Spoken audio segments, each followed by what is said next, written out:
ত্রয়োদশ জাতীয় সংসদ নির্বাচনে ভোট গণনার সময় যত পেরিয়েছে, জামাত ইসলামের বিরুদ্ধে ততই অভিযোগের আঙুল তুলেছেন এনসিপির শীর্ষ নেতারা। সহযোগিতার আশ্বাস পেয়েই নির্বাচনের আগে জামাতের সঙ্গে জোট বাঁধে জাতীয় নাগরিক পার্টি। তবে জুলাই আন্দোলনের অগ্রভাগের সৈনিকদের মাত্র ৬টি আসন জয় অনেক প্রশ্নের জন্ম দিয়েছে।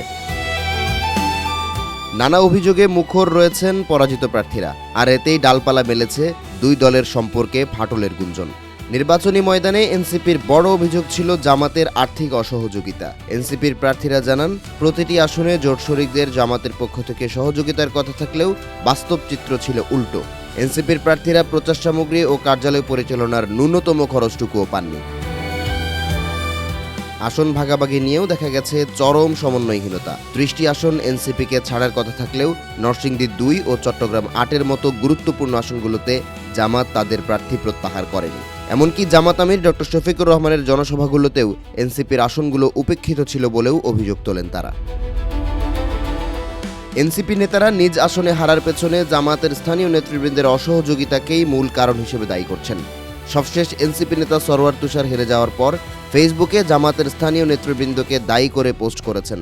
জামাতের প্রার্থীর গাদ্দারি বাংলাদেশ মনে রাখবে উল্লেখ করে তুষার জানান, তাকে ধানের শীষের পাশাপাশি দাঁড়িপাল্লার বিরুদ্ধে নির্বাচন করতে হয়েছে। ব্যালটে দাঁড়িপাল্লা না থাকলে এই আসনের নির্বাচনের ফলাফল বাংলাদেশকে বিস্মিত ও উদ্বেলিত করত।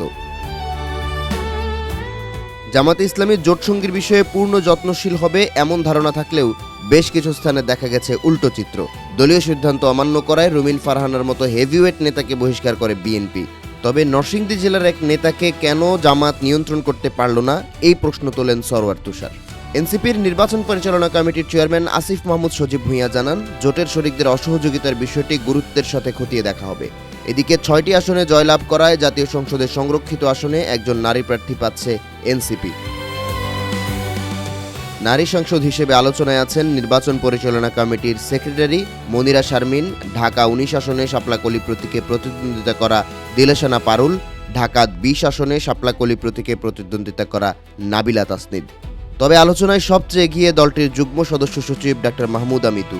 দলীয় নির্দেশে ঝালকাঠি 1 আসন থেকে সরে দাঁড়ান তিনি। সে সময় তাকে সংরক্ষিত আসনের সংসদ সদস্য হিসেবে মনোনয়ন দেওয়ার আশ্বাসের গুঞ্জন ছড়িয়ে পড়ে।